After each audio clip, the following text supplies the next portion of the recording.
Hey everybody, here we are, one more time. It's heist time at for Capers the Chicago Way, which is an improperly named campaign here because thus far this group of characters has not gone the Chicago way too often, which is to say they haven't started just murdering people like crazy. In fact, when they murder people, it often causes problems for them emotionally. We're going to see how long that hangs in there and whether or not they start to get a little darker, or maybe some of them anyway. We'll see as we continue forward here. Hey everybody, how's it going? Players o' mine. It is going. It is all going good. For those people who are interested, Capers Noir is so close. And I was really hoping I was going to have a book to show everybody tonight, but I don't. So next week, hopefully. And I have seen sketches, and actually I received line work tonight. I just haven't had a chance to look at it yet. Received sketches for pirates, for some pirate illustrations for Capers Pirates, which our player here who portrays Kieran actually did a little bit of writing on. I said, hey, do you want to dip your toes into writing? And he said, sure. And he wrote up a couple of brief entries for ships and their captains and crew members. Just a few real quick things. There's just like bits and pieces. Like here's a ship, here's the captain, and here's a couple of interesting crew members. So that's where that's all at. Let's see, what happened last time around? Mostly you guys spent the last session kind of figuring out what your gang looked like, kind of finding out, what you've got, some of the, the Russians' involvement, and you got some names of people, the stevedores, some of the local miscreants, the Queen of Thieves, Hazel Anderson and her crew, so to speak. Not really a crew, but we'll meet Hazel eventually. And the group decided to go and hunt down Liam, which O'Donnell? I'm losing track Liam of the O'Donnell. O'Donnells Liam myself. O'Donnell. Liam, you hunted down You had it Liam, right right? first Because Seamus is dead. Patrick is the one that you guys kind of scared off, and you hunted down Liam, and talked to him about trying to get him and whatever he has at his disposal, which it sounds like is like one other brother and a bunch of cousins. That's what he referred to them as, anyway. And being Irish, that probably means there's also aunts and uncles and just extended family, because they're Irish Catholic and they have very large families. So his, if he has a lot of aunts and uncles, there's probably quite a lot of cousins. And you managed to rope him in. Kieran managed to kind of rope him in. I would say, like, you took lead on that, did you not? I did. Decided to try to bury the hatchet and see if we could move past our differences. Of murdering his brother. And but you bonded over the fact that your brother was killed as well, which people started to learn about last time around. So I wonder if Craig's going to bring that up in the story at some point. No guarantees, but we'll see what happens. There's lots of fingers crossed. I imagine that there's probably character background stuff that will pop up. We've seen some of it already, but I'll continue to kind of layer it in there. And let's see what else was everybody up to. What was your high point for your character, Rose? I moved in with a gay man. What's that? High point for my character last game. I moved in with a gay man. And his name is? Thomas. Thomas, her new roommate, which is it's a man and a woman unmarried, rooming together. And I told everyone I was rooming with my mother. In the 20s, right. And he seems to be using the arrangement with you as a bit of a beard, because he's revealed to you that he's out with many of his friends, but he's got a real problem with his father, because his father, in this day and age, if he's a gay man, unless he could potentially adopt, but like surrogacy and things like that don't happen. So like the likelihood of him having children is significantly decreased simply because he's gay. and the likelihood of him having children of his own that are, spawned by him is just because of the lack of technology for that sort of thing is significantly decreased. So you get the distinct impression that he's having trouble bringing up that subject with his father, who is rather traditional. So you and he, since you've moved in with him, have had some talks about that. So we'll see where Thomas's story kind of plays out. Ollie, what happened? What was interesting with Ollie?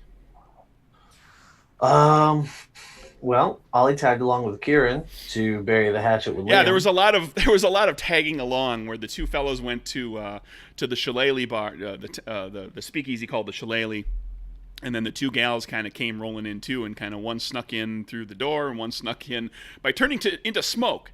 But Ollie, you were there for the whole thing, and there was a lot of proper toasting of deceased relatives.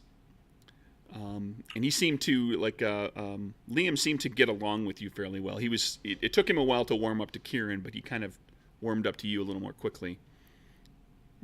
Some common ground. Well, common ground, both Irish. Also, just Kieran has a style about him, and Ollie has a different style about him. This is true. And then, let's see, Satroka went snooping around inside the house in smoke form, managed to not get attacked by any ice beam wielding caper ladies, but did discover another brother, the fourth brother of the O'Donnells, who is apparently obsessed with, well, not obsessed, but is preparing to enter the seminary. Yes. And I was this close to messing with him. I was, if it wasn't such a serious, delicate situation, she so would have done it. Jesus speaking from the stove. Yes, little so good. Smoke starts to come out, and it's all of a sudden the voice of God coming from the stove. I know, it could have been so good, but it wouldn't have gone over well in that moment. It might have caused a riot. A lot of drunk Irish people kind of flipping out over the voice of God coming out of the stove. I did also get to audition. Yes, that's true. I have a spot now. Recording gig a couple nights a week. Yeah. At the Hawthorne, yep. So a little bit of extra money coming in. Yeah, So and Ollie made friends a little bit more with bartender Joe. Yes, sir. And you got the distinct impression from him that he knows stuff that's going on with the Irish as well as what's going on over at the Hawthorne with the Italian mob. He's a fount of knowledge. He knows quite a bit about what's going on. And then the group of you decided to kind of scope out the warehouse to the northeast of Chicago that's being used by the Purple Gang from Detroit as a jumping off point to delivering their wares from across. They're importing through Canada from Detroit and then spreading out into the Midwest and selling illegally.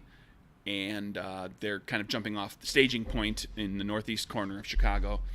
You found a warehouse, effectively two buildings, one very large and one smaller, that are all both kind of stocked up on liquor. You went in there, had a little talk with some of them, managed to not turn it into a gunfight, but did kind of raise suspicions a bit, and then boogied on out of there pretty quickly. When people started pressing questions, but you got to look around at the place. And then you were all, over the course of this past week, deciding what the plan of action is for, I guess, robbing the warehouse. And I will let the group of you tell me what your plan is. What's the haps? What you doing? All right. Well, I'll take it away then. Ollie's in charge. Whoa, boy. So we spoke, and in game last time we talked quite a bit about burning things, and decided that probably was not the wisest course of action, because that's a lot to go up in flames. That's a lot of lost stock. That is a lot of if lost it doesn't stock. go exactly how you want it to go. However, it was determined that if we know that that's a bed of kindling, so to speak, then the people that are in there all the time probably know that it's a bit of a fire hazard. So threatening with fire still might be appropriate. So the thought of a burning vehicle kind of rolling its way toward the establishment might get some people out of the place to try and stop it, which should buy us some time to at least make our entrance and catch them unawares. Bringing along as many people as we can get to join us, both for guns' sake and for the ability to load up trucks. Okay, so you're looking to bring as many people and as many trucks as possible. There was also talk of possibly seeing if any of us might be able to make any connections with any of the guards beforehand and arrange for them to not be at their post before all this goes down. And maybe leave a door or two open. Yeah. Are you looking? How are you looking to convince them to jump on board with that? I will leave that to someone who's better at convincing.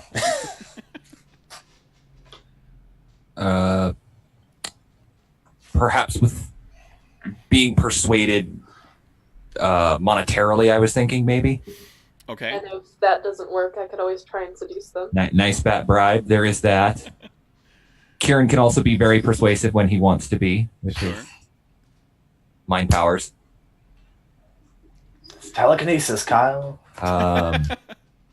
Now that Kieran can read minds, he could also just, learn a bunch of stuff about them and then blackmail them. Also with that. option. Okay. Yeah, but more people on our side is Yeah, kind of, I want people to be on our side because I want to be on our side, not because we're, threatening them. But I mean, it's a great last resort. Yeah. Okay. Well, let's say this: you've got a little bit of time. You don't have to go in there and try to hit this place right away. You can spend some time. You've scoped out the place. You've gotten a look at some of the people that are working there, and you could potentially kind of keep an eye on things from afar, and because the people that are guarding out there are almost it's unlikely that all of them are spending, are living out there, are bunking out there somewhere. They're likely going and staying somewhere. So you could find, you could try to follow some people as they come and go, and eventually, kind of hit up a couple of different people, just trying out to find the right person to try to convince. Just do that over the course of a few days. Just try a few different people. Go ahead. I'm sorry. I was going to say one important point of note that we haven't mentioned yet is I think we're still trying to pin it on the Irish if possible. On the north side Irish. Yeah. O'Banions. Yeah, make it seem like it was an O'Banion hit. If possible. We might not be able to pull that off. Kieran looks confused. Oh, I think I just read a note wrong. It's fine. Okay. I read a note wrong. Well, I mean, if you make it look like either one of the Italians or the Irish did it, that's going to kind of throw those two groups into chaos in one shape, one way or another. So you are, by doing all of this, you are stoking the fires of chaos, to an extent. But it's better than going out there and leaving a big signature on the wall saying, "Hey, the Sully's Pub Gang did it. Here's our address. Here's where you can come and have a talk to us about it. There's only 4 of us. You don't want to do that." Well, and that was the point of me posing as an O'Banion man and harassing them with a cryptic warning before we left. Sure. Was to start sowing some suspicion. Okay, so let's do this. Let's have Kieran do a little scout. Does somebody want to go with Kieran, or do the group of you want to kind of be around? You don't have to all be in a big clump walking in and talking to some person, but you could potentially be around. You could stake out the same speakeasy or hotel lobby or wherever this guy goes. Scouting and spying are kind of my thing, so I think I'll go with them as well. Might as well make it a party. Okay. Trying to focus on someone who's maybe down on their luck or has like a gambling addiction. Okay. Someone who really needs money. Sure. Why don't we do this like this? Everybody, give me a charisma check, deception or diplomacy, whatever seems appropriate to you for like how you would approach this to try to just learn things about any of these people. Like you may not be talking directly to the person. You might go to the speakeasy that they frequent and talk to the bartender there, or talk to people that they hung around with, or whatever. Just a general kind of information gathering. And let's see what everybody gets. And this is going to be sort of a check that I'm improvising the idea that, you know, the more of you that do better, the more that we will have, you know, the more options you'll have to work from. So Ace of Clubs, yeah, I love the Ace of Clubs. It's a boon and it's a You know what? I'm gonna stick with that. I'm curious to see where that goes. I'm staying with my King of Hearts. And Citroka. I only have 2 cards, so. Okay. You've got access. You find a person who is seriously in debt to bookies. Another person, you know, who has a, you know, like a gambling thing, and they're seriously in debt. It's not just, you know, they like to play, run the ponies, but they've amassed some debt. Somebody who seems to be kind of tired, kind of sick and tired of their job. Like they're just like they're really disillusioned with having to sit out there and like spending all this time just, you know, like I thought I'd rise up the ranks faster. I'm still just garden liquor and blah blah blah. And you find also somebody who seems to be on relatively good terms with their job, but has become enamored of Chicago. And just likes the idea of potentially, you know, this person feels like someone who might leave behind the Purple Gang if they can extricate themselves from the gang in some clean way to go and work in Chicago, and may very well, you know, become an ally to you, or might join up with one of the other larger gangs in the city, or get involved that way. So, yeah. So, which would you like to pursue, or would you like to pursue multiple? Pursue multiple? Do we want to each take one? Yeah, well, I mean, I didn't do that great, so I would like to maybe tag along with someone else. You can still, after this information gathering, this doesn't mean you have to go wander off and like I don't know anything. No, I think she knows she's not that great at talking to people, so she'd probably just sort of back somebody up. Sure. One of the things that is available in the game, too, is that you can assist other people to give them, basically to grant them advantage. You can make a check on your own that isn't intended to, like, pass or fail on doing the thing. Yeah. But if you attempt an easier check, and if you do succeed, you're just there to kind of, you back them up. You kind of throw in a few comments, or you hit the right note at some point to kind of put an extra punch on what the person's saying that helps them to convince whatever they're doing. So you could pair up with somebody like that. Yeah, that's what I'll do. That's a rule that doesn't get used a lot, so I'm going to look it up. Although on the upside, I know where the rule is. It's almost like you wrote the book or something. It's almost like that, isn't it? Assisting. So how do we want to split things up, gang? I think maybe Kieran should go for the one who is having monetary issues. That was my thoughts too. Mm-hmm. Yeah, Kieran's managed to put aside a nice little nest egg, so he could be very convincing.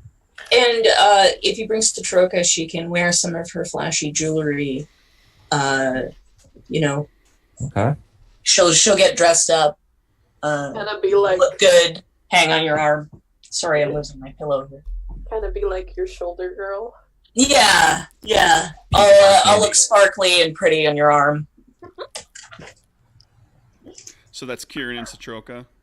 Yeah. Yep. Who are you talking to? The guy who's seriously in debt to bookies. Okay.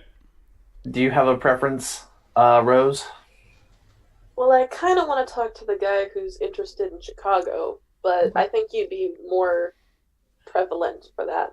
I think I could go either way. Like, it doesn't really matter to me. So whichever one you think you would have a better advantage with conversationally, go for it. Then I think I'll go for the second choice. Which was the guy who's really disillusioned. oh, the guy that hates his job. Yeah. Okay. All right, then I'm talking to the guy that likes Chicago. I guess so. I'll tell him about the Bears, even though they don't exist yet. Yeah, they do. Oh, they do. It's Yeah. 1920s. There's no National Football League. There's no I was NFL. gonna say NFL didn't exist yet. No. The The NFL didn't exist until Super Bowl I. So the late '60s. But there were like a handful of football teams. Right now, the Bears, the Packers, all those original teams are just like little city leagues. They're just like little city organizations. They play on fields that don't have like walls around them. They just there's it looks like a high school like a small high school football field right now. It's just like metal bleachers or wooden bleachers. Yeah, it's real small, but they're out there. So, and they have to travel by bus to all their games. All right, so let's talk Kieran and Satroka. You catch up to the young woman who is in debt on the ponies at her local watering hole, a little kind of hole in the wall speakeasy that she's discovered in East Chicago, where you from having been in there, kind of seeking her out and learning about her, you discovered that there's the bartender here communicate, via telephone will communicate bets to some local bookies. So you can come in there rather than going to the bookie. They'll actually take bets over the phone. It's a really laid back, kind of quiet place. And she's sitting at a table, sipping a beer, looking really worried, visibly upset about her situation in life right now. I will stroll up to the table with Satroka and looking all fancy. Just I ask her, "Do you mind if we sit?" She kind of looks around the tap room, and there's, it's not terribly crowded. Mm-hmm. So she kind of gives the two of you a little bit of an eye. It says, "All right, sure." I pull out Satroka's chair and push in her seat like a gentleman. I try and sit as gracefully as I can. And light a cigar. Kieran I offer. Oh, go ahead. Kieran orders some drinks.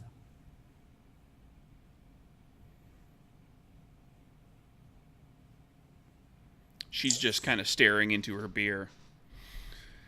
Every so often she kind of glances up at you as if like she's expecting you to talk.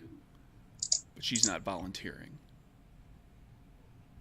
You see, I say she have sad look. No, absolutely. One of the saddest I've seen in some time. We don't like. We like to see people smile. I think her luck's just about ready to turn around, don't you? Yes, I think so. That gets her attention. Now she's not staring into her beer anymore. She's looking to each of you just a little quizzically, waiting to see where this is going.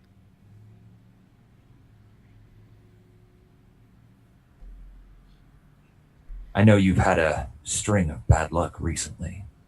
really bad luck from the sound of it.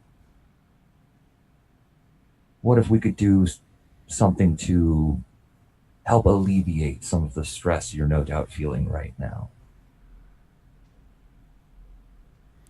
Did Gus send you?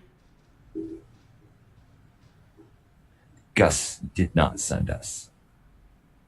Okay, she relaxes a little bit with that. She had tensed up for a moment there. And Kieran puts that into the back of his head. Gus is no doubt probably the guy she owes money to. So we have a proposition for you, an opportunity to make a substantial amount of money with little to no consequences for you.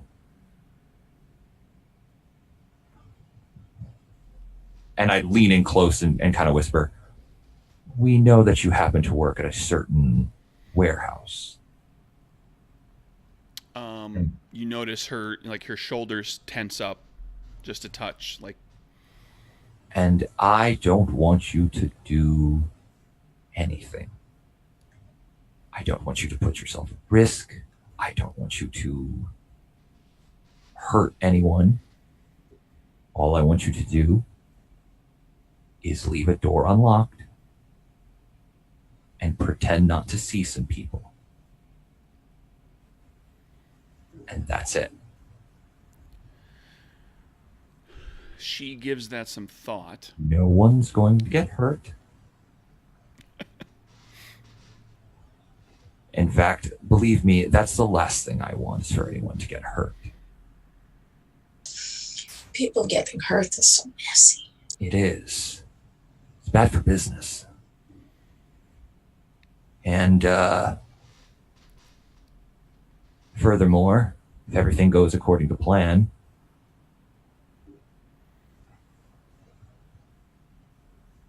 you won't be blamed for anything. She says, how much are we talking about here?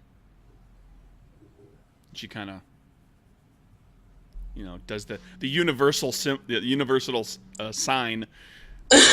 for moolah. Pay me. I'm making sure that, she wore a big ring on the finger that she drinks with. Make sure she's showing it off. Well, that is the question of the evening then, isn't it? She's in debt over $1,000. Good Lord. Yeah. Okay. Which is like Wow. $15,000. Yeah. Yeah, that's the disease, everybody. Sure, when Kieran first heard that, he was like, because that's a substantial amount of money. For the record, there is easily a couple $100,000 worth of booze in those warehouses. Okay. Yeah, there's a lot. Well, $250 for starters. That money will help, I'm sure, get Gus off of your back a little bit. Assuming everything goes smoothly and you keep up your end of the bargain, I don't see any reason why Gus shouldn't have any reason to speak to you. I don't see any reason why we couldn't cover all of it. All right, here we go. Charisma. Are you being honest? Are you planning to actually pay her? Oh, yeah. Okay. If she keeps up her end of the bargain, as you said, there's hundreds of thousands of dollars. What do I care if I have to spend $1,000? Yeah. I still come out way ahead in that. At the end of that. Charisma, diplomacy. And Satroka, do you have deception or diplomacy as a skill? Give me just a straight up charisma check then, real quick, before he goes. Before Kieran makes his check. Normally, the way the rule works is if you have the skill and you contribute, you don't even make a check. Like, you give him a bonus. But since you don't have the skill, I'm going to have you actually make a check at a basic target score to see if. Okay. Queen of Hearts. Queen of Hearts. Yeah. You got that. So, you Kieran, you'll make a check like normal, but your result will be 1 pip higher. Whatever Okay. card you flip, you'll be a pip higher than that. Okay, let's. All my sparklies helped. She finally, they came in handy. Yeah. For the record, and this is kind of how getting help from people pays off, is that you could have multiple people help up to a reasonable amount for whatever the check is. You kind of make a determination, and each person that's helping is giving you a +1 to the. You're not getting advantage, but you're getting a +1 to the actual flip. 3. So you're less likely to fail, more likely 2. to get a boon. 3-2. Jeez. Try. There we go. King of Diamonds. With a +1 with the +1 pip from Satroka, that's actually an Ace of Diamonds. Yeah, I'm gonna stick with that. Ace of Diamonds. She is on board. She says, so I can get Gus off my back entirely if everything goes right. Yeah, get Gus off your back entirely. Maybe even come out a little bit ahead.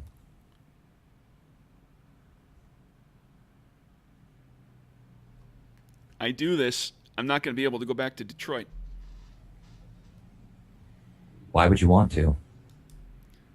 Well, it's not a question of want to, it's a question of I won't be able to. What I was trying to say is that with more lucrative opportunities in front of you, why would you want to go back? Okay, do you want to use that ace, which is a boon, to kind of entice her into potentially working for you? Yes. That's where you're going? Absolutely. Yeah. Okay. That doesn't mean she's automatically a minion of yours or anything. Oh, like no, that, no. But But she's certainly intrigued. She's on the hook. Takes time to train a good minion. It does. Okay. Rose. Going to talk with Rudolph. His name is Rudolph? His name is Rudolph. Oh, goodness. Okay. He's German. Okay. Before I go, I'm going to put on a blonde wig, a blue dress, and a pair of black pumps. Thoroughly dressing myself to the occasion. He's at a little speakeasy, Rudolph is, and he's actually like he's kind of jawing it up with everybody. He's having a good time because it seems like, being hating his job as much. He's getting hammered. And he's just trying to enjoy the time that he doesn't have to spend sitting around.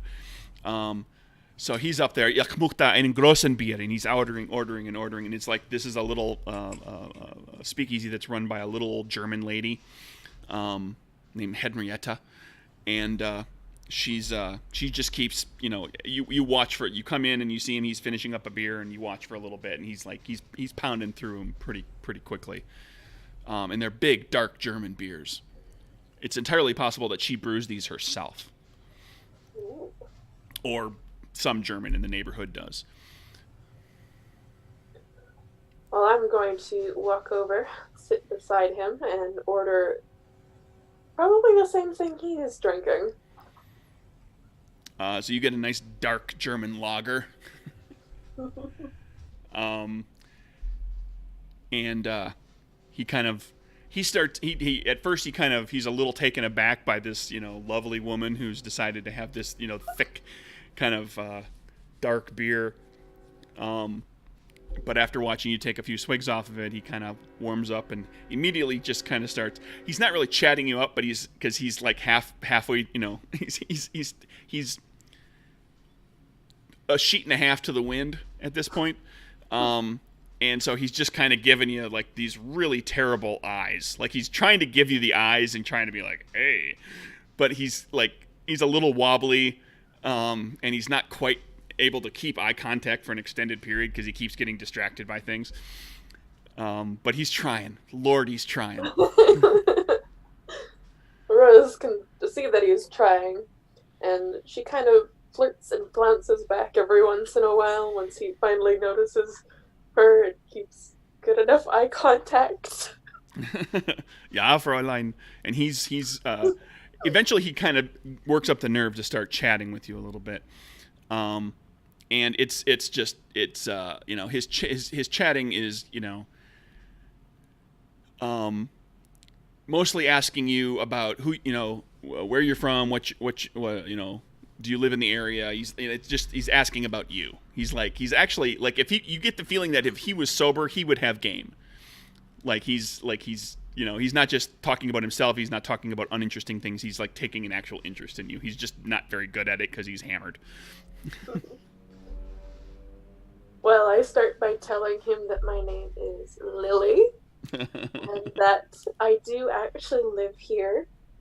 It's been a while since I've been anywhere else. Born and raised here, basically. And that if he was a little less drunk, he would definitely have a shot with me.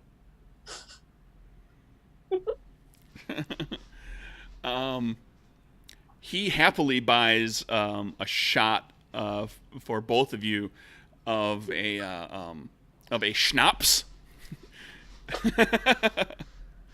and I don't know now. And keeping in mind, schnapps, like mint schnapps and things like that, are very German, and are not something that you would find in a lot of speakeasies. So this might actually, depending on how much Rose gets around to the bars, this might actually be kind of a new thing.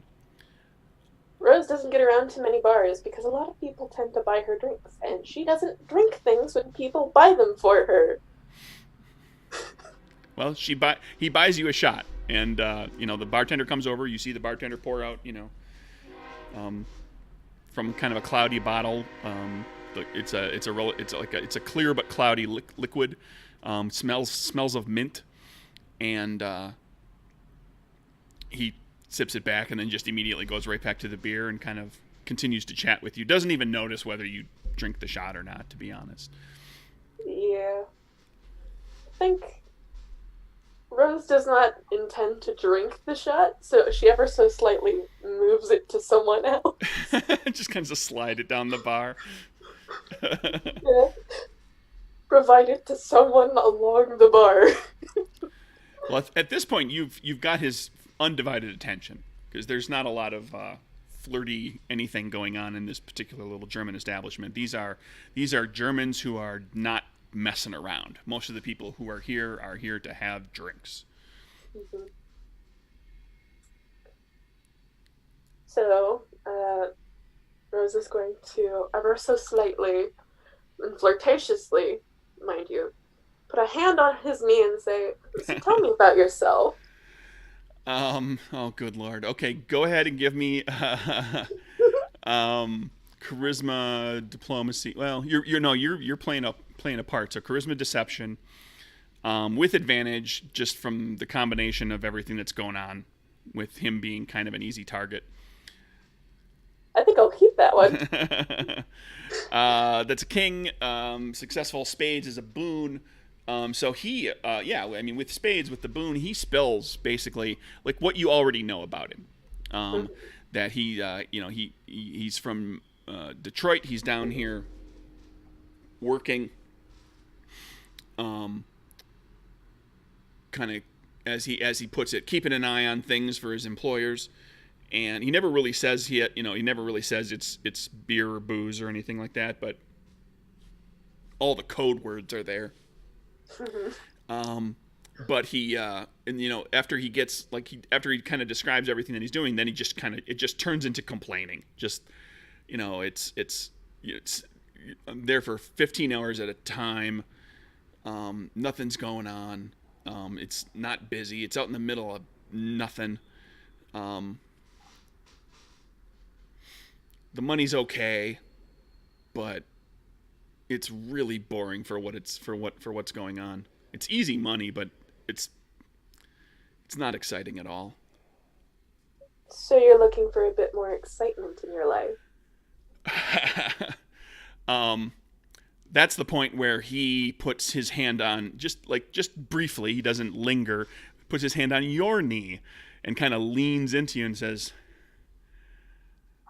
"Jawohl, jawohl." Well, I might have something you could do.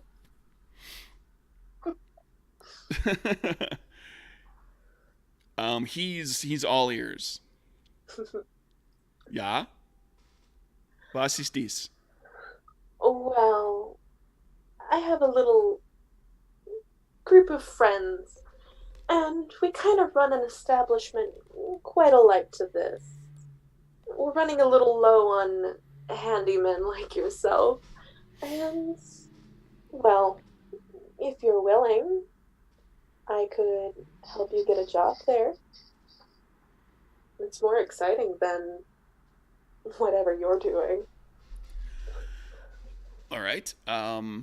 Yeah, let's see if you can convince him on that. Give me another.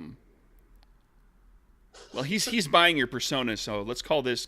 Are you planning? Are you literally like? Are you honest about like you'll hook him up with a job in some way, shape, or form? Yeah. You're being honest about that. Okay, so give me charisma diplomacy, because now you're actually like you're trying to sell him on a new job. Charisma diplomacy.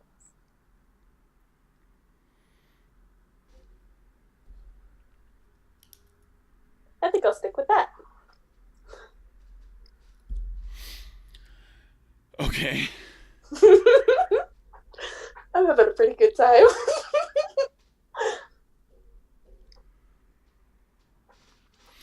And he says, "When do I start?" Like he's on board. That's an ace with a boon, yeah. Well, I'd have to talk to the manager first, but maybe tomorrow.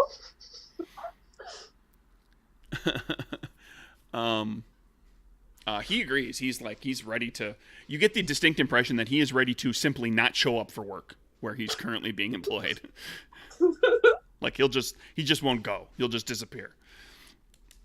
But he does need to know where to go for this new job. Basically tell him the directions to the speakeasy that we're kind of running. Okay, so you give him direction to Sully's. Yeah.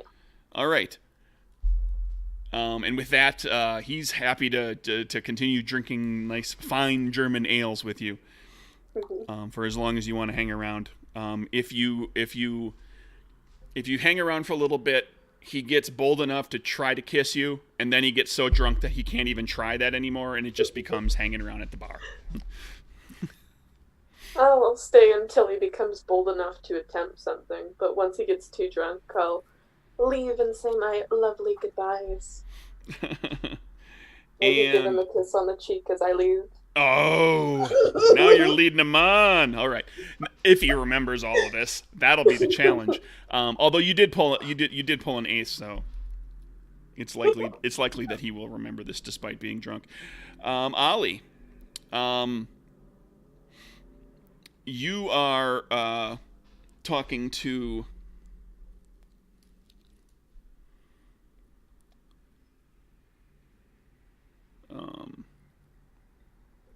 Chester. I love 1920s names. When worst comes to worst, just go through the presidents for men's names and just skip the common stuff and hit stuff like Chester, and Calvin, or go to immigrant names. And with women, you just think of grandmas. It's Millicent and Dolores and all that. And you're hanging around with Chester. Chester's not at a bar. Chester doesn't go drinking when you go looking for him. And you guys kind of discovered this when you were scoping everybody out. Chester goes, and this is actually like all these things are happening at different times of the day, like over the where you're meeting up with these people. And Chester is in the park in a little on like a little town square. Out by East Chicago, and he's at the park, and he's got a loaf of bread, and he is feeding the birds, and just enjoying the day, the nice autumn day. It's a little cool, a little nippy, brisk, one might say, and he's just sitting. He's got a thermos of coffee with him, and he's feeding the birds. Okay. Um, Not everybody which, drinks in the 1920s. well, yeah. Trying to think of how I want to approach this. Yeah, the Irish drinking guy. Sorry. I can smoke. There you go. So Ollie has been essentially tailing him, so knows kind of where he's at this point, and just kind of saunters through the park, smoking a pipe, and kind of has a seat next to him. Lovely day, isn't it? He just kind of looks at you, gives you a nod, busts a little piece of bread off. You know, he's pitching pieces of bread out like 10 feet or so to where the birds are gathered because they're not quite walking right up next to him. Okay. Takes a little sip. He's got the this is an old timey thermos with the screw off top. You know, it's like a big metal thing, like this big around, screwed off top, and he's got it. It's still like half full of coffee, and he takes a little sip, puts it back down on the bench next to him. Got quite the arm on you there. You're pitching for the Cubs.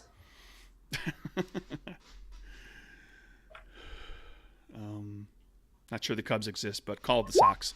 The Wrigley Field was in like that's the true. Wrigley early Field's 1900s. Wrigley Field's pretty old. Nah, don't worry about it. In this alternate history, the Cubs exist regardless. They were in like their 40th season by the 20s. Okay, I don't know about. I don't watch baseball. Sorry. I'm a Cubs fan. That's okay. That's fair. Okay, so yeah, he just kind of chuckles, and pitches. Throws a couple more pieces of bread out there, and after like a bit of an uncomfortable silence with you, he starts talking baseball. And he doesn't appear to be terribly conversant with the Chicago teams. I guess I don't know if the Sox are around or not, but he's more than happy to talk about the sport in general. And so he starts chatting a little bit, really blasé sports talk. Yeah, Ollie can keep up to a degree. He's not like a big sports aficionado, and he's probably been to like a Cubs game. Oh, hello, Cat. Cat comes in, chases all the birds away. There you go. So from any of this conversation, would it be fair that Ollie would assume that he's not from around here, or he's kind of looking for an entrance into that tell to shift the conversation to that way? Sure. So kind of trying to steer the conversation into the idea that he's not from around. Mm-hmm. Charisma.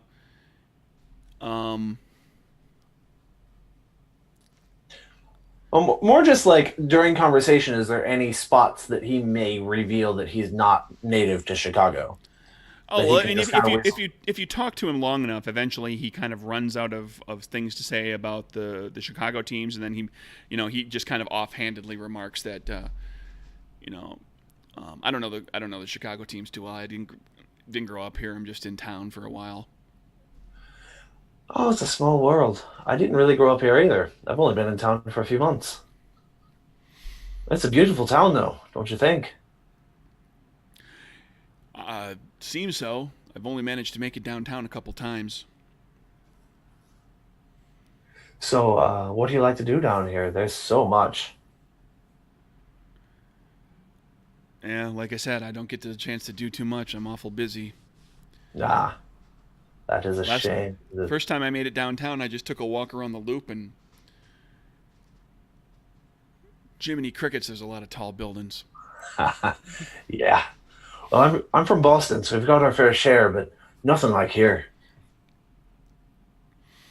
I went through New York one time on Manhattan, and Manhattan beats Chicago for the heights, but Chicago's, man, there's some tall buildings.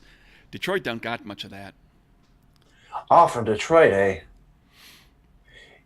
You're the ones that you're building all the cars out there, huh? Well, I'm not. Never really had much aptitude for that sort of thing. No? I'm a bit of an amateur mechanic myself. Got to Duesenberg back home. It's quite a beauty.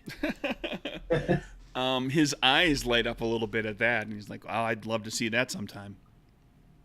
Absolutely, I'd love to show it to you. But it's amazing. Coming from Boston, I never would have thought that I'd be able to manage to scrounge it up enough for a ride like that. But I've been in Chicago for 2 months, and man, the work just keeps on coming. Okay, now you got him hooked. Um, a little bit of back and forth with him. You embellish that story a little bit and give me charisma. This is probably deception. Like you're It not doesn't actually. matter. I'm Yeah. not proficient in any Well, of the it's charisma it's skills. it's So. it's important to know what it actually is because it's whether Yeah. you're telling lies or not. Ooh. Like you don't really have lots of jobs and lots of work to give him. Oh no, no, Like, I'm absolutely You're not lying. gonna get him Duesenberg rich. I didn't pay for that car either. No, you didn't. You dumped a body and took it. Okay, so I'm gonna have to spend Moxie because this is not going well.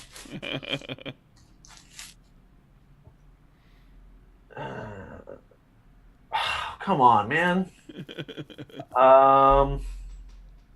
Can I buy another one or? is he Nope. just- Okay. Yeah, he starts to lose interest pretty Yeah. decisively.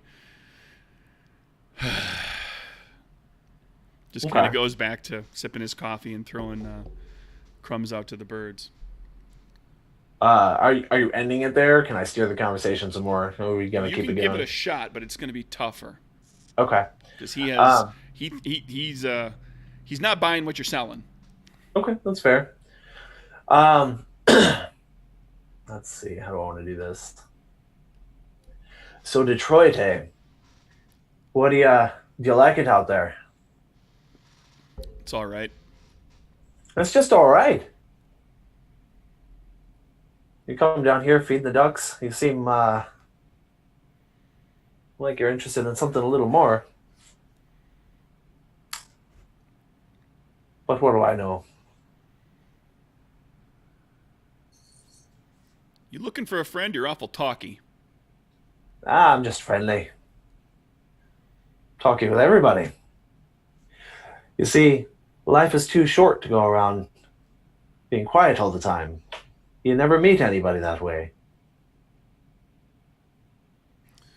He looks like he doesn't seem to quite be buying what you're saying. But let's go ahead and give you one more check. All right. Charisma. Yeah, I'm based. not really sure how I'm doing this anymore. So I'm just gonna stack them on top of the last deck because I didn't. I'll delete them. Oh, definitely not keeping that one. I'm gonna delete my other cards though. Oop. All right, let's pull one more and hope that I'm gonna come out a little better. Yeah, that'll work. I'll stick with the Jack of Hearts. I hope that'll work.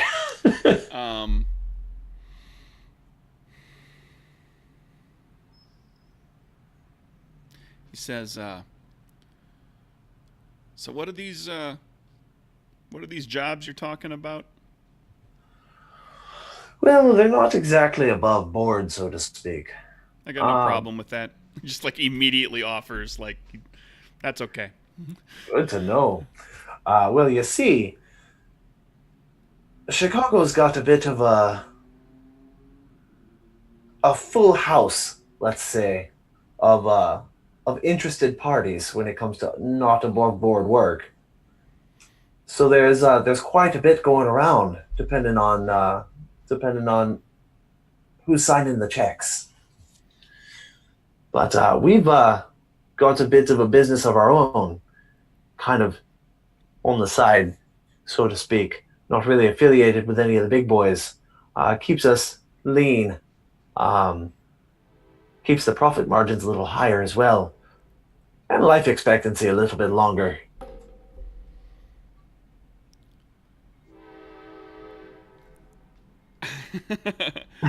So, so what you're saying is I'm not going to be stuck at the bottom forever.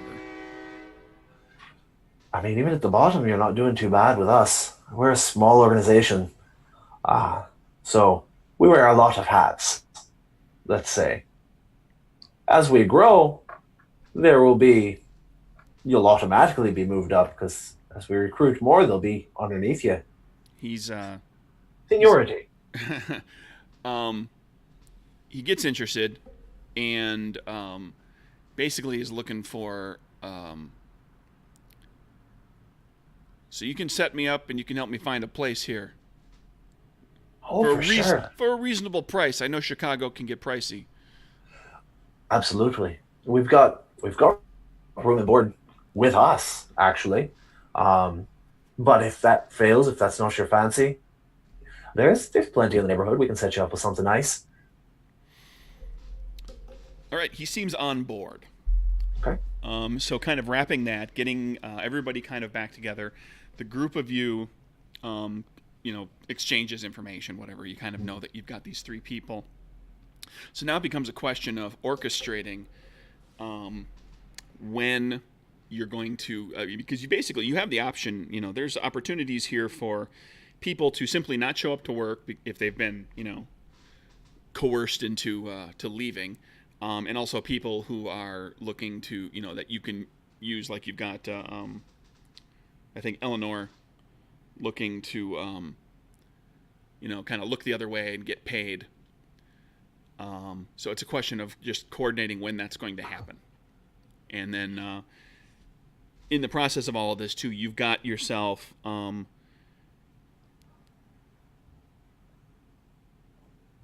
talking to your crew, as it were, your associated, the Russians and the stevedores and everybody.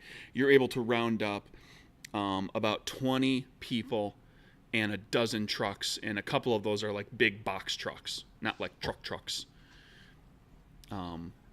So you can unload quite a bit of alcohol from that warehouse. So it's kind of up to how you want to approach that now with all of your pieces that you have to play with.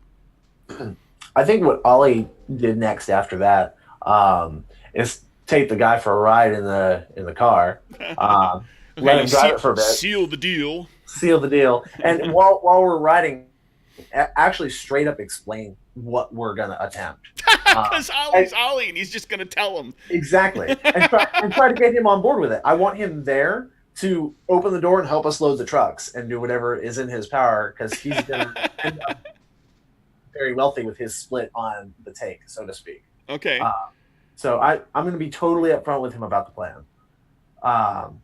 And just explain what we're going to try to do and how we're trying to pin it on the Irish so that we can get away scot-free.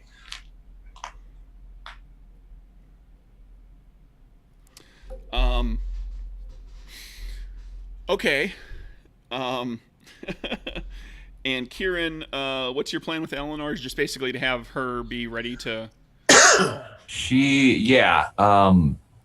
Once we decide and on... Satroka, chime in as well.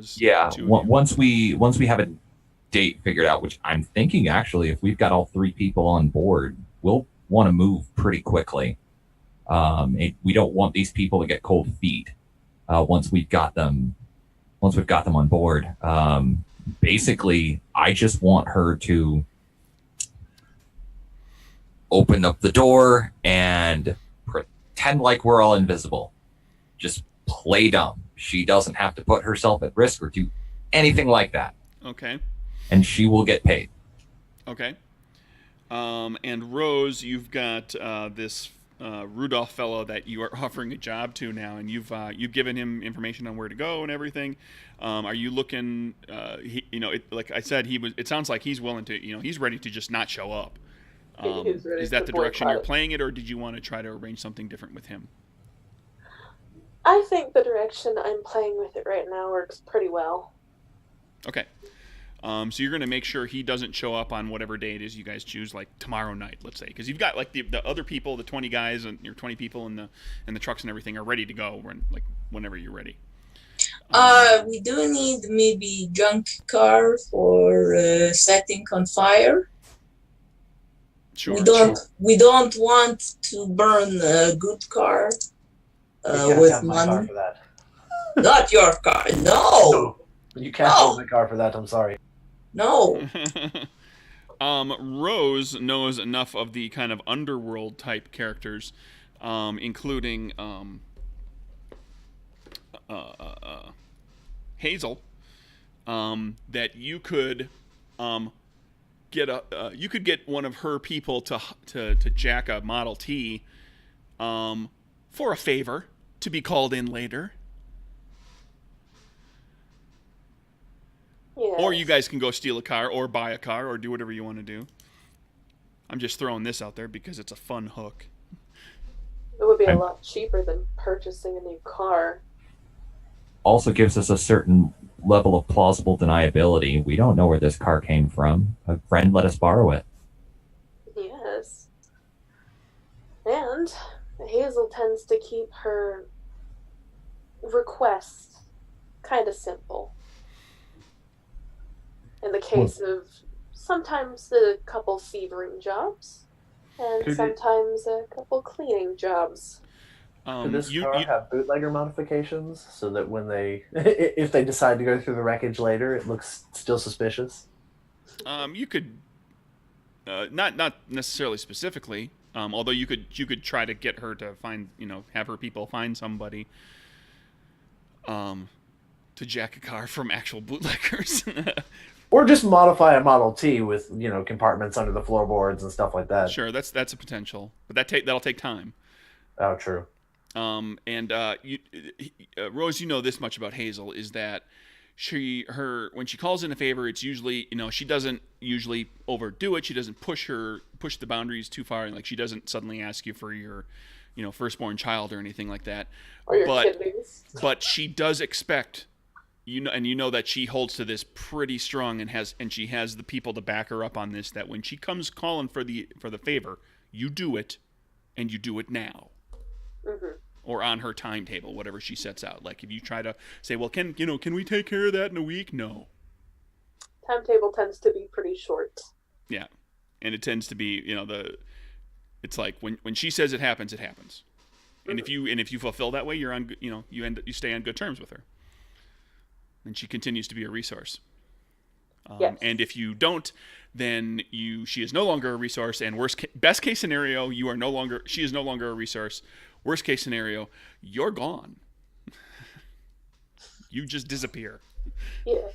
Worst case scenario, you fucked up so bad that no one can find you ever again. And a lot of people don't even remember ever talking to you. I don't know who you're talking. Who?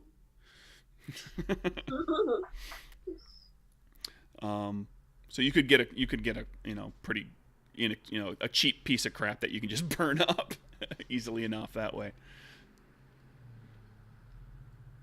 Sounds like a plan. Okay. So it's going to be that next night. You've got Rudolph is just not going to show for work. Eleanor and Chester are going to be available to make sure that even when things start to get a little because if when a burning car comes rolling down the hill, people will get alerted. People might pull doors shut. Go on alert and all that sort of thing. Lock the place down. They'll be available to kind of help get that open and get you guys in. And maybe encourage. Well, maybe also tell them to encourage people oh, I got the door. Go ahead. Sure, yeah. They'll play the part. They'll do their and they make it clear that they know the people that they work with, and they know how to they feel they know how to motivate individuals appropriately, because everybody some people you can't tell the same story to because they're not going to buy it, or they're going to be a problem. But you've got your 20 people, pulled from a number of the different groups in the neighborhood, and your trucks. And going to do this broad daylight, noon, high sun. Is that the plan? What do you guys think? What time do we do at night? Where are we going to put all this booze? The dozen trucks. Oh, accent. And where we put also all the trucks, where we meet up after. Well, you know that you've got the warehouse is kind of in the midst of there's some woodlands around it. There's a road that leads up to it. There's a it's down a little bit, there's a bit of a rise, and then it kind of rolls down, and there's a road that goes down to the level of where the warehouse is at. So, like, you could potentially have vehicles kind of over that rise and not be visible. However, you're going to be bringing in 20 trucks that all have headlights at night. Is there any kind of a back road, or is it just woods all around the back end? Um, Or like a trail road that maybe like a quarter mile down behind, in the back? Tell you what, if you're willing to spend a moxie on modifying the narrative, yes, there is. Then I'm going to do that. There you go. Uh, and I'm going to say that we're going to have everybody parked on a country road about a quarter mile back, and we're going to haul everything up there by hand on the skiffs, and just leave the trucks there. Okay. And Well, just bring the men with us to the wood. here's the deal. I mean, hauling stuff on those sleds is, I mean, if you want to turn this over in any sort of reasonable amount of time, you need to have the trucks right at the warehouse. Okay. Yeah, we're not going to. You're hauling over a dirt road.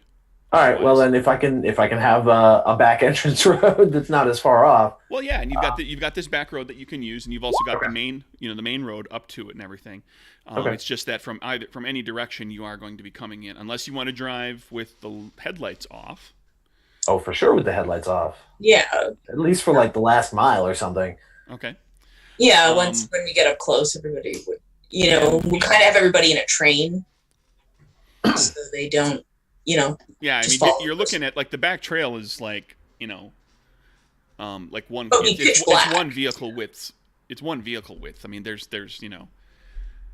it's not a road. It's not a 2-lane road back there. The road up to it is 2 lanes. You can actually have vehicles pass one another. I'm sure we'll exit that way. Yeah, probably. Yeah. So you're getting. You could have trucks coming from both directions. You could. It's just it becomes a question of timing it all. Okay. Let's say we have the trucks come up the back, then have the fire come down the front. You have no cell phones. The point being. Yeah. Well, the fire would make a nice signal because it's going to light in the sky. So we have the trucks in the back. We have one person responsible for the fire. It might not even be one of us. It could be an NPC. And once we see the fire coming down, like once the sky lights up in front of the building, and people start causing a commotion, that should be plenty of a signal to start moving from the back woods, from the back road. And everybody got a moxie from the recruitment scenes. Nice. Okay, so where are we going to put all the booze after? Once we get from the truck into all the trucks, then where we go? That's the question, isn't it? Well,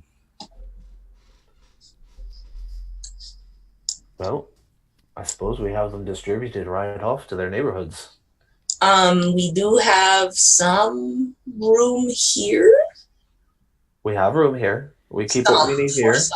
We stock some here, but we stock some with your people. We stock some with the stevedores. Everybody splits it up. The stuff they're going to buy anyways. So let them pay for it ahead of time. And if they grab a few extra, it's a bonus. Yeah, I mean, and you can sort out who gets what, everything. Like if you want to do things quickly, you can always sort out the specifics afterwards. Because you don't know how much you're going to be able to grab. You guys might come rolling out of there with one crate per truck. You might come rolling out with every truck overburdened. Yep. Depending on how things go. Okay. Well, yeah. I'm just thinking, okay, best case scenario, we get all the booze. And then if we split it up to where all do the we put it? all the content, split it up to everybody, and then it's very hard to find. Yeah, because then there's a little bit in little Ukraine, and there's a little bit over there with the Irish, and there's no tracking numbers on anything. No, so all right. I always said you don't keep all your eggs in one basket. And we're about to prove to them why. Okay. You want us up front, or is fighting or loading things? What you want me to do? Among the 20 or so people that we have, are we the only capers that we know of? That you know of, yes. But you're Okay. looking. The people that you've recruited and that were offered up to you are effectively grunts. Okay. They can probably several of them can probably. A few of them might actually come, be armed with actual guns. At the very least, they can, they probably can all defend themselves to some extent. Okay. They're going to be people who are, like, the expectation is that they might get into some scrapes, and like we talked about last time, like anything with like larger groups of NPCs, I'll kind of handle, I'll just narrate or just kind of handle off screen, and we'll be focusing mostly on what you guys are up to. And they'll be able to handle some issues that they run into, get into scrapes and everything, but they're primarily to get as much booze out as quickly as possible. And you guys might get involved in that as well, depending on how everything goes. But they're mules. Yeah, my goal load up is the to donkeys, get them on the truck. not have the NPCs fight if we can help it, because Kieran just in general wants to avoid as much potential collateral damage as possible. He wants to get in, get the booze, get out. That's plan one. Plan two is if we can lure all the people who are not loyal to us out and then just surround them and make it abundantly clear that the only way that they're getting out of this in one piece is if they let us take what we want and then we'll just go. That's plan two. But I'd prefer, Kieran would prefer things to go as smoothly as possible. And if things start to get rough, then we should be the ones to try to handle things. Maybe. And speaking from the GM's perspective, just because all four of you are, only 6 sessions into ever gaming with me in any sort of long-term fashion, I will never, ever, ever have the NPCs bail you out. This is not the Forgotten Realms where Elminster and the Symbol and, Dove Falconhand come in and save the day because you screwed up. No, that's us. Yeah. Like we're the heroes. Yeah, here. you're the Elminster. You are the Avengers. Yeah. So maybe I can stay by fire and make big and keep distracted. Maybe it makes more sense to have all our people in the back with us. Like, the fire can be its own thing. Light the car, pull the parking brake, let it roll, and see if they can, and let them be distracted trying to stop it. Meanwhile, we sneak up the back, try to grab as much as they can, and whenever we're noticed, then we throw down. Because it's going to be a fight, one way or another. I don't think we're getting out of there clean. How about this, Satroka? You go help them stock everything into the trucks. And I'll make a big enough scene so that people will notice the fire. Okay. I maybe stay near Holly. Sorry, I missed that. My speaker went out. I said maybe I stay near you, Holly, and make sure you not get too hurt. I think it'll be okay, dear. Okay, so you're gonna have you guys, the four of you are gonna come in through the back, and you're gonna have the flaming trucks the flaming cars gonna come from where? The front. From the front, and so you're gonna basically put some of your grunts in charge of getting that going. Before they come rolling in with the trucks to start loading up. I'm also going to be in the front to try and make a bigger scene of the fact that there's a car burning. Okay. All right. That's going to put you very lonely up there if things go bad. Aaron will be along with Thorn. Okay. Because if things do start to go sideways, he can hopefully mitigate things a little bit before things get out of hand, like they have in the past before. Gosh, I wonder what you're referring to. Aw, It's a shut. hypothetical question, really. I mean, anything could happen. Has happened. Will Rose happen. puts a hand on Kieran's shoulder and says, I'm so glad you're worried about me. It really touches me. And Kieran says, unironically, why wouldn't I be worried about you? Rose then walks away, completely embarrassed about how blatantly obvious this is. Okay. This is gonna be fun. Okay, so you've got, half-ish of the people in the back, half-ish of the people in the front. You've got the flaming car that's going to go first. It's one of you, let's do this. We got Kieran and Rose up in front. One of you has to give the signal, unless you've got something else up to your sleeve that you want to prep, you want to talk about. Otherwise, we're going to go to the warehouse. Are you guys taking any NPCs with you up front, or is it just the two of you up there and we're having all the grunts to load the truck? Maybe they should take a couple. I was assuming you guys were kind of half and half. You were splitting the trucks up. No, it's going to take you forever to get, a dozen trucks to come in from the back. That's true. You've got 2 roads to work from. Okay. It's up to you. I mean, I'm just. Yeah, that makes way more sense though, because you're true. A dozen trucks driving on what is effectively, a 2-rut dirt road. Yeah. It's going to be real slow going. Yeah, and our goal at this point is speed, so I think we should. Yeah. I'm okay with that. Accelerated chaos. My favorite kind. Okay, so that's the plan. Yeah. All right. I mean, the plan's just gonna go sideways anyways. Oh so yeah, no plan. Completely. No plan survives contact with the enemy. Kieran after spending enough time with Ollie, Kieran has learned this, that he really can't plan that far ahead. Like he's got a plan in the moment is when he needs to plan. Just plan minute to minute. My plan for next round is, Kieran or Rose, give the signal. Give the big, to the burning car people. I give the signal. And we're going to. They light the car, which they've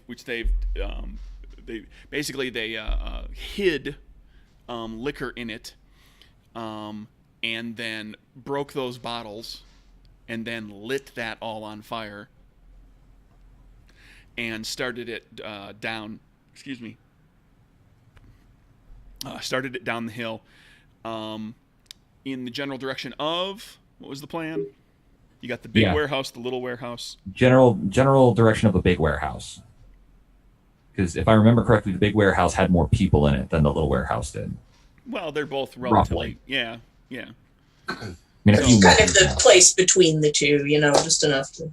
Well, yeah. You've got 5 choices in broad terms. Big warehouse, little warehouse. You could send it right at the big warehouse, right at the little warehouse, in between the two, or far to the right or far to the left.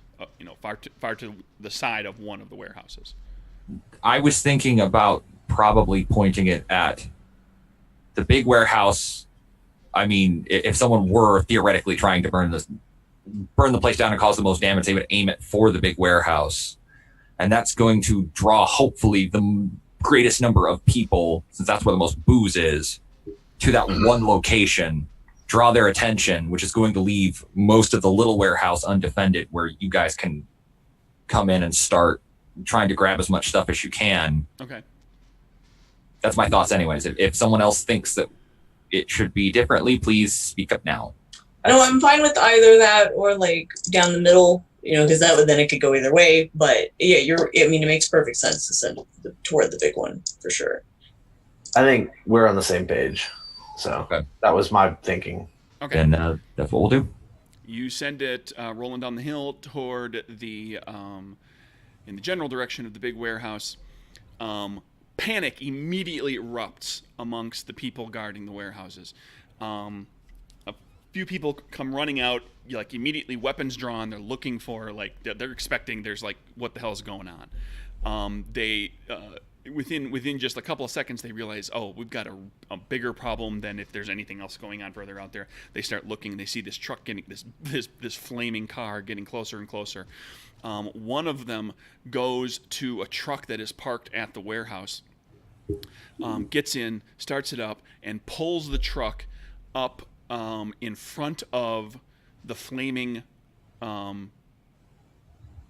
T just before it gets, and basically your flaming car crashes into this truck just before it gets to the warehouse. So he blocks it from getting to the warehouse and actually lighting the warehouse on fire. Smashing in the side of that truck in the process. That guy is now stuck inside that car with stuck inside the truck with a flaming car, like right there. And the flames are in the liquor that just got stopped and sloshed forward. So things are about to go really, really poorly for him very quickly. Other people are coming out and trying to figure out ways like to put it. A couple of people actually have buckets. Because you imagine they've got some source of water in there, if for nothing else than just for kind of general cleaning and drinking. But they're they're out there and they're throwing dirt on the fire. They're doing everything they can to try to put it out. It gathers quite a bit of a crowd, and it looks like it draws a couple of people from the small warehouse over as well. So there's a big crowd of people that are right there. Go. Yeah.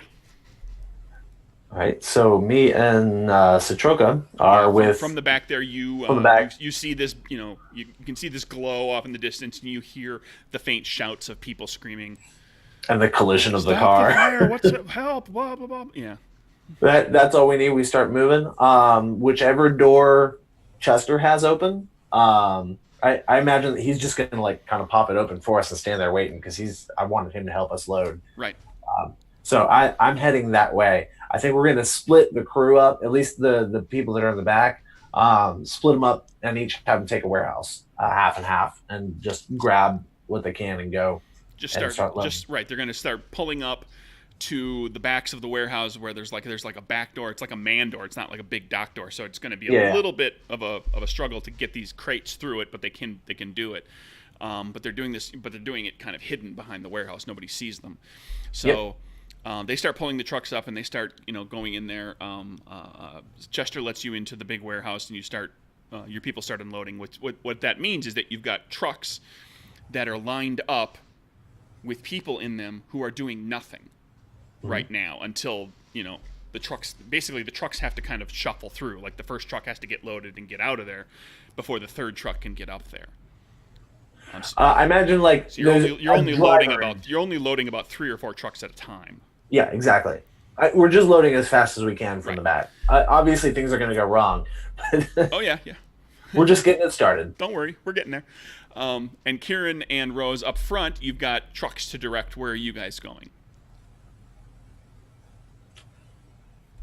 You catch the two of you up front catch just like a glimpse of shadow back from behind on the other side. It's kind of like how it's like you've got this big light source right in front of you and then back behind it. It's kind of hard to make out anything because the light source is kind of blinding you, but you can kind of vaguely make out activity back there. And the good part about all this is that the roar of the fire and the shouting of damn near everyone that is doing anything is cutting down. Like you don't hear anybody doing anything else. Like it's cutting down any noise that the back door. We've got the back door crew and the front door crew. Any noise that the back door crew is making is being drowned out by the immediate chaos. So what door could the front door crew get to? You could get to the small warehouse. If you want to go to the large warehouse, you're going to go right into the middle of everybody. No, head for the small warehouse. So you can start bringing a few trucks down. Yeah. Okay. You start rolling down, and we're going to get everybody into initiative. So I need everybody to make an initiative check, which is an agility sense reaction check. So it's a 1 card. Add your agility score +1 if you have the sense skill.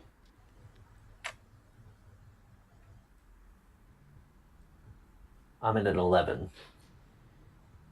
I have 2 agility. No sense. You got no sense. I got no sense. I'm enjoying a solid 4. I got a king of clubs. Whoops. And I have a majority of 3. Jeez. Who's winning, Kieran or Ali? Kieran is in at a 10. I'm at an 11. Okay, so Ali, Kieran, and then Rose is DFL. Dead fucking last. But somebody's got to be. So I'm going to clear that out. And of course, the bad guys pulled the high card. Yeah, the bad guys did okay. We're going to call them the bad guys, even though you guys are like lighting stuff on fire and stealing things. But we'll still call them the bad guys. Because you are the heroes of your own story. They're the antagonists. Nah, I always use bad guys because I always write down BG in the initiative order. I'm feeling pretty antagonistic at the moment. Yeah, I also always like thinking of everything in terms of like an 80s cartoon. So. Keep it simple. Guys. Yeah. Okay, Satroka. You've got everything that I just described. Basically, you and Ali are, or you and Ali are up at the back of the warehouse. People are starting to load stuff up. It's your turn. Can she resist? Can she resist scouting? Yeah, she's definitely gonna have to. Yeah, she's just gonna keep loading. I'm just trying to. Yeah, I don't know if any of my powers would actually help me. Because once I fill my dimensional pocket full of booze. That's true. How much? Well, here's a question. What boost do you have for your?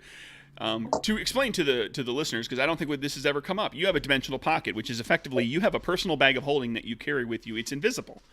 Yep. You basically got this extra planar space that you can put stuff in. Yeah. Did you take the boost that allows you to enlarge it? No. Okay, so you have the regular, because there's the standard size of it according to how it's written, and there's also a boost that allows it to be much larger.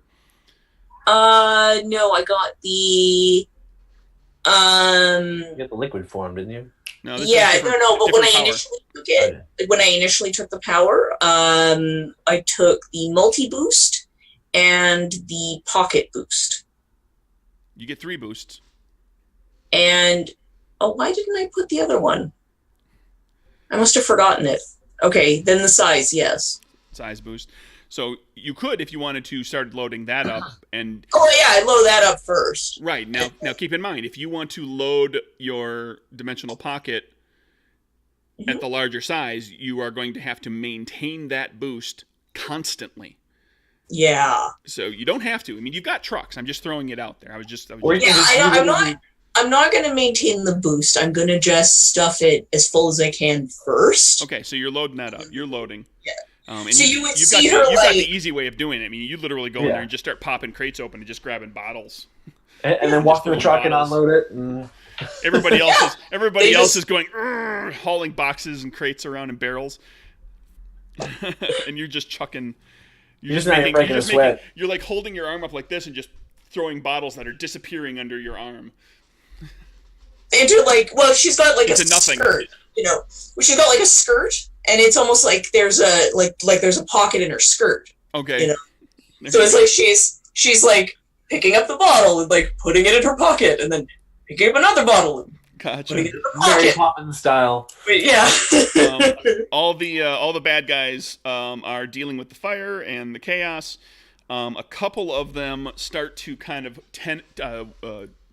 tentatively, kind of cautiously walk toward the front door crew as they see you guys' trucks coming down. But they've got weapons. They're kind of taking a look, trying to figure out what's going on with you, but they don't immediately act. Ali.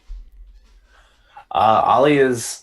I'm gonna activate my damage prevention boost, just in case shit goes south, because that's what I do. And I'm with the rest of the guys loading the truck just as fast as I can, taking as much as I can out. Okay. Just getting what I can done. And I'm going to holler at Chester and have him be kind of a lookout to give us warning if anybody's coming this way. Okay. Front door. Kieran, you and Rose will be up next, but you both noticed, there's a couple of people that are kind of taking some cautious steps toward all of you as you head down toward the small warehouse. And it's Kieran's turn. Okay. Kieran is going to move towards them, and he is going to walk up and try to talk to one of them. Okay. What you got to say? Because, I mean, they're moving their way towards the warehouse. Unless one of us intercepts them, they're going to see us and start yelling and probably shooting. So Kieran wants to help. Okay, well, I mean, you can start to get closer to them, and you can get close enough that you can shout loud enough to communicate with them, even above the racket that's going on. You're not you're not right next to them by any means. I mean, you guys, it's two big warehouses plus a gap between them. Like they're Gotcha. They're 100 feet that way, right? But you can yell loud enough if you wanted to yell something to them. Kieran wants to move in their direction while still kind of like keeping to the shadows. So he wants to since they're so far away, I didn't realize they were that far away. Since they're that far away, he kind of wants to wait until they get close enough to where they might see something, and then he wants to like kind of pop out and engage them. Okay, are you actively hiding? Yes. Okay, give me agility stealth. Okay. With advantage because it's dark. Okay. It's nighttime. I'm assuming you're not wearing your your light up sneakers or anything like that. Kieran would never wear light up sneakers.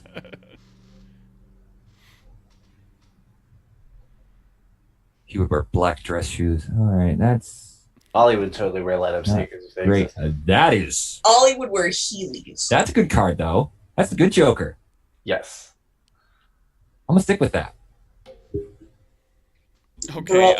Good You're super duper hidden, and you've got another action if you wanted to do something. You are pretty confident that you're well hidden because the Joker is played like an ace, so it's played like you've got a boon. Technically, you've got another action. I don't know if you have anything up your sleeve that you want to do. Could I use my telepathy on them?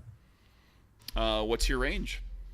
If I use my range boost, I can do it at up to 100 feet.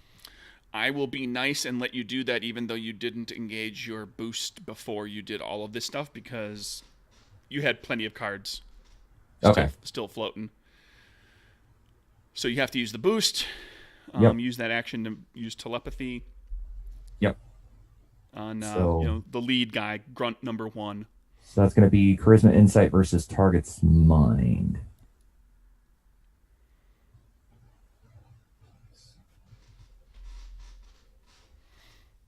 Okay.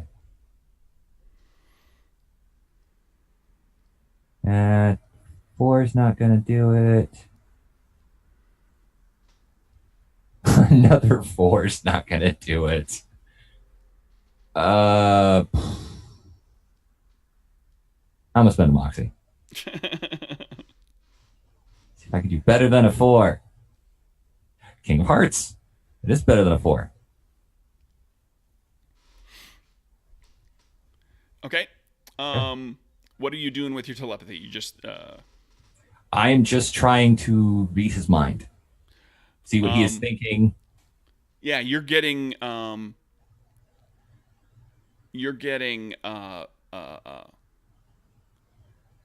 like just chaos thoughts of like what the hell is this? Who are these people? Got to put that fire out. Like it's this cascade of worry, and in the midst of it, you hear kind of him thinking, where the hell is Chester? Okay. And it's Rose's turn. Lovely. Kieran has wandered into the shadows and disappeared. And there's two people that are kind of heading your general direction. Okay. I'm gonna attempt to shoot one of them with my lovely new gun. Okay. Wait, your fire gun? Not fire. No, this is my lovely gun of cold. Yeah, you guys haven't seen this yet, I believe. Correct? Is that correct? We haven't No, I don't think we've busted ever. this No, out. I don't think we've seen it yet. Rose produces a gun which looks unlike any gun you have ever seen in your life. It does not look. It's effectively a pistol, is it not? Yes. It's a one-handed weapon, but it's kind of big and bulky, and it's got all sorts of like brass pieces and some sort of a crystalline bulb attached to the top of it. And it's almost completely black. And it's outside of the some of the fittings, it's basically like, I guess, how could we say it? Like, if it's black, it's like a like the equivalent of, like, it looks like a flintlock, like an old timey pistol. There's kind of slightly curved thing, big wood stock, but that part's black. We'll say it so it looks like that. So it's kind of a big thing, with all these little extra doodads on it, and you're gonna shoot that thing at whom? You said there were two guys coming, right? Yeah, So grunt number 1 and grunt number 2, we'll call them. I'm probably going to shoot at the guy a little behind the first one. Okay, First grunt closest. number 2. Yeah. And I just flip with agility, correct? Agility guns. Or no, sorry, no. This is special. You use the rank of your ability, which I believe is 1. Yes, 1 rank. But you do have Moxie. All right. Then I just flip 1 card with my rank. Great. Here we go. It's a fail. Thus far, it is. For the record, just to explain, your characters don't know anything about this, but for your benefit as players and for the benefit of viewers, this is trem gear. This is like a piece of equipment that mimics a power. As we all know, Rose does not have powers. In fact, kind of outside of character knowledge, she can't ever have powers. But she has gotten her hands on a piece of technology that is weird and out there and can mimic some sort of. Well, actually, I mean, we see what the shot looks like, even though it misses. So describe what the shot looks like. It's a giant blue freezing beam of what could be considered ice. That shoots out and whips past. Well, we don't know, actually. Are you going to Moxie for another? Yes, I am going Another to card. attempt to try it again.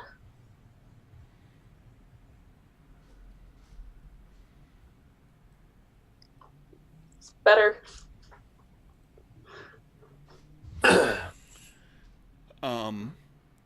Okay. That'll hit with a jackal hit. And this does damage, I believe. It's effectively functions as cold beam, so it does suit damage. Mm-hmm. Yes. Yes. That is and it's club, so that's only 1 damage. Because the suit damage goes from clubs up to spades alphabetically 1, 2, 3, 4. I'm going to throw this out there just in general to the group because it's something that we haven't had a heck of a lot of combat thus far in the campaign, but something to keep in mind. One of the uses for Moxie is you can spend a Moxie after your check is done to add a boon to any check that does not already have a boon. So if you get a boon anyway, you get that extra boon effect, whatever it is. But if you ever really want to add a special effect to an attack or some additional damage or whatever, and you've got Moxie to spend, you can spend Moxie to do that. If the check doesn't already have a boon. So you shoot this guy with a pew with an icy ray, and he's got kind of a rime of ice on one shoulder as he gets kind of spun around by this thing and looks at you with like his mouth agape. Both of them actually kind of whoa. And it's Satroka's turn.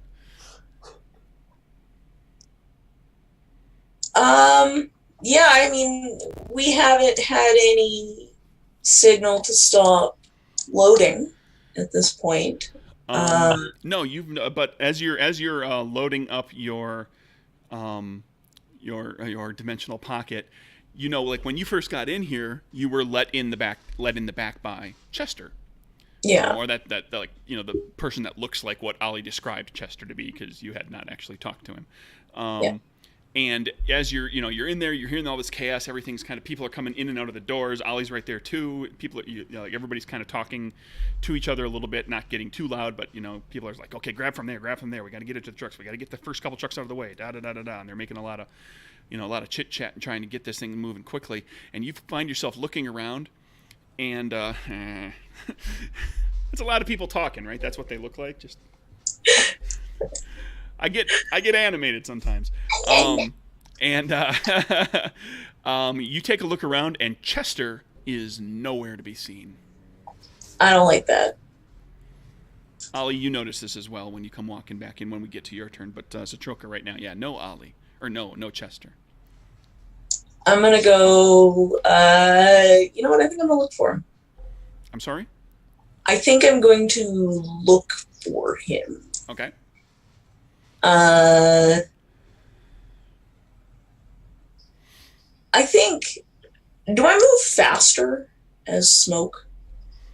Unless the power says anything specific about what your speed is, you move at your normal speed. Okay. Yeah, I don't believe it does. Now, keeping in mind, here's something to cover too for all of you and for viewers. That normally on your turn you have a trade action and you have movement, and your movement you can move your speed. However, you can also you can choose to jog and move twice your speed and suffer disadvantage on any check. Yeah. Or you can run and use your entire action to run. You can't perform any checks, but you can move at triple your speed and just run, like bolt. And the only way you can get actions there is if you spend the Moxie to get an additional action, because you blow all of your action and move. Yeah, you know what? I think I'm going to do that. But you can jog and just suffer disadvantage. Yeah. You know what? Yeah, because I'd like to cover as much of the ground as I possibly can. Okay. You know, so I want to get through. I'm going to just basically turn into smoke, because then I don't have to worry about stairs and tripping over things and people and whatnot. And do a tour of the place, looking for suspicious activity. Okay, you turn into smoke. You start kind of scoping, get up above, like, because the boxes are at most stacked 2 crates high. There's no fork trucks or anything like this, so nothing. Yeah. It's a tall ceiling, but nothing's stacked real high. You're able to get up high enough and start kind of just looking down all the aisles and moving kind of down the warehouse a little bit, and you catch a glimpse of Chester, who is. Like he's halfway down the warehouse, or like maybe 2/3 of the way. He's still a little ways off from you, toward the front of the warehouse, and you're at the point where you can see like the flames coming from, like the big barn door is open, and outside you can kind of see the glow of everything that's happening out there, and see kind of forms darting past as people are trying to figure out how to put this fire out. And there's Chester is talking to somebody. And you can't make out what he's saying, but he is speaking, and he is very animated in what he's saying. And in the process of what he's saying, he is pointing back in your direction. Who's he talking to? Somebody, like nobody you know, like somebody from the warehouse. But is there just the two of them right there in the doorway? They're not all the way out by the doorway, but they're like 2/3, 3/4 of the way toward the front of the warehouse. You're about halfway up the warehouse. So they're still, 40, 50 feet away from you, 40-ish feet away from you. Damn. Okay. Because I don't have any way of attacking or anything from here, so. yeah, then I want to run back because I want to tell Ollie that we're being backstabbed. If you want to do that this turn, you're going to need to spend 2 moxie to get another action. Keep in mind. Oh well, that's not true. What you can do is you can spend your because you haven't really taken a trait.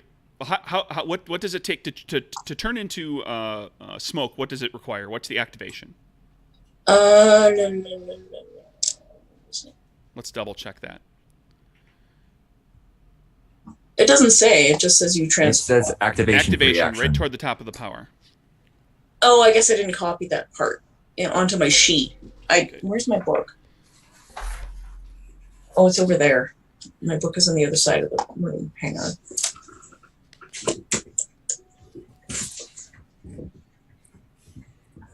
Free action. Okay. I was pretty sure that's what it was because usually transformative powers, most of them are free actions because I didn't want to penalize when I designed it. I didn't want to penalize just changing your form. So so you did that as a free action. You moved up double because you basically jogged. So you haven't really taken a trade action. So you can move back part of the way to Ollie and probably get close enough to shout to Ollie. Okay, I'll do that then. Okay. I'll shout back. Because I guess I'll have to drop form and then shout back again. Okay, so you get partway back, change back, shout to Ollie. Ollie, you hear. What do you say to Ollie? Give me like five or six words. Chester, talking to someone, maybe betray us. The bad guys go up in front with the front door group. The fella that just got freeze beamed at pulls out a pistol and starts shooting at you, Rose.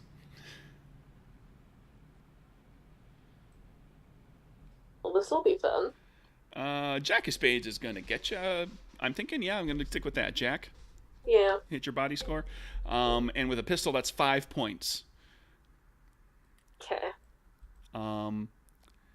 And it's Spades, so it's a boon. I'm going to say he knocks that gun out of your hand and it goes skittering underneath your truck. All right. Do you want to spend Moxie to soak damage? No, I think I'm fine. Okay.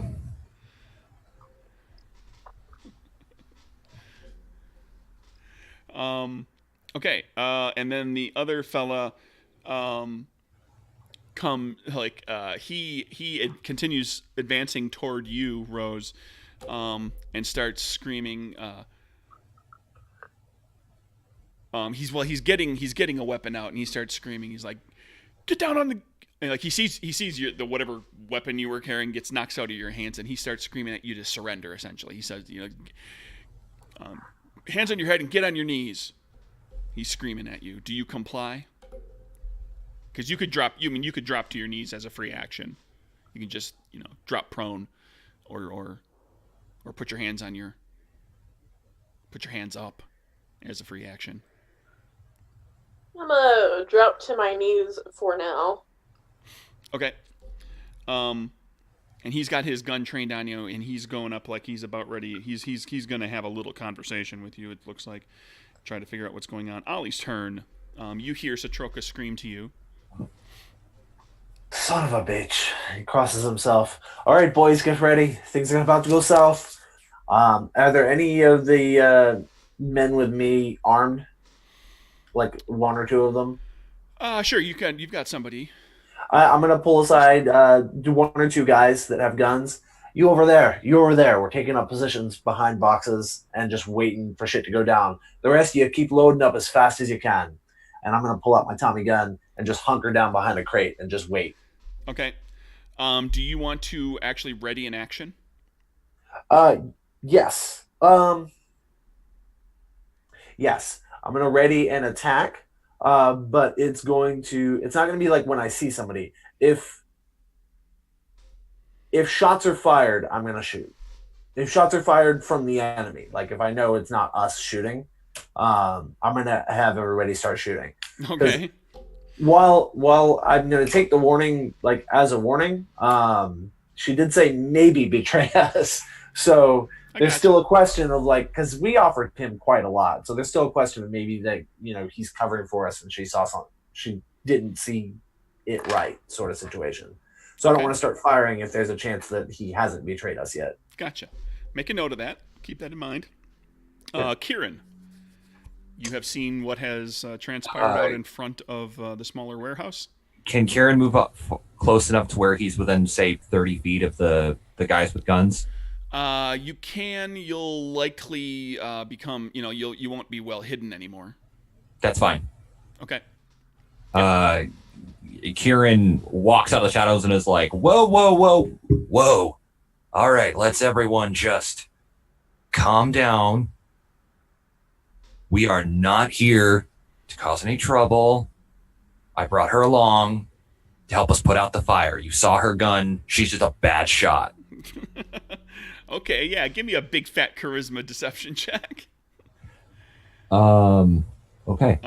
Yeah, no advantage or disadvantage. Like, advantage because I'll describe it this way. Like, in the game, you've got advantage and disadvantage, and they can cancel each other out if you have both. So, like, you've got advantage because, like, yeah, that's plausible. She's got a gun that shoots ice. But also disadvantage because everything's on fire and he doesn't know you. Right. So it all kind of evens out, so it's a straight check. And, okay, after this check, is that going to be my action, or can I still do something after that? You've moved, you've taken your action. You can, like, do simple, minor, free action type stuff. Okay, or you can potentially spend 2 moxie for another trade action to do another thing. Okay, so we'll see how this goes. As long as you don't pull the bad joker, because if you pull the bad joker, it's all done. I know. So that's not going to do it. That is also not going to do it.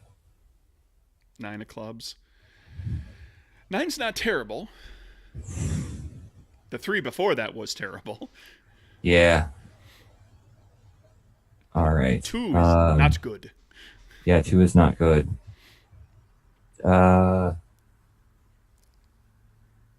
Can I spend a moxie to draw another card and then spend 2 moxie to take another trade action? Just as a point of information, all the moxie uses are typically 1 per turn. Okay. So, but you can use use different ones. You can spend a moxie to draw another card. You could spend a moxie to go back to a previous card in that draw. You could spend moxie to get your action. The only one that's not limited is spending moxie to prevent damage. You could blow through all your moxie if you, in one round if you wanted. Okay, gonna pay a moxie. Draw another card. I'm glad I did. Ace of Diamonds. All right, there you go. You get him to kind of hesitate, and he's no longer focused on Rose. He's now turned his attention to you. He's not pointing his weapon at you. Okay. And he asks you who you are. The name's Johnny. I'm a new guy. Chester brought me on. He had some suspicions that something weird was going to go down tonight. Okay. You want that boon to kind of lay that in, or you got it was an ace, so you got that boon to kind of lay that in there. Did you have anything else you wanted to do? Since my check was successful, no. Okay. Rose, you no longer have a gun pointed at you. Well, that's not true. You no longer have the guy in the front with his gun pointed at you. The guy that shot you is still kind of pointing his gun in your general direction. I'm gonna try and not fuck up the framework that Kieran so lovingly laid out for me by slowly backing up to try and search for my gun. Okay, I mean, you can basically, if you take the round, you take the turn, you can kind of, get down, crouch, slide, you got to kind of crawl on your belly a little bit, get underneath the truck a little ways, and you can find your gun. Yeah, that's what I'm going to do. Are the trucks in the front still moving? I'm asking out of character because Ollie would have no idea. Yeah, I mean, there's like this action that's taking place in the front has only taken a couple of rounds. So there are other trucks that are coming down. Okay, so it didn't stop the train. That's all I was wondering. Yeah, but it's also not a fast moving train because we're in combat rounds. Absolutely. So we're only each of these rounds is like 5 to 10 seconds basically. That's Rose Satroka's turn. You see Ollie and a couple other fellows like level guns in your general direction. Get behind some and cover. You're muted. Yeah, I unmuted. Yeah, I'm trying to think. I really should have taken more offensive abilities. Because I don't really have a whole lot. Did I get a gun? I do have a small gun. I'm going to take out my gun. I have no problem with any of you having like a pistol at this point in the game. Yeah. If you want to say you have a pistol, because we didn't sit there and really talk about like arming yourselves. She's got to have one of those little Derringer kind of. 2 shots. Well, she could have 4 of those, like just hidden on her person, as far as I'm concerned.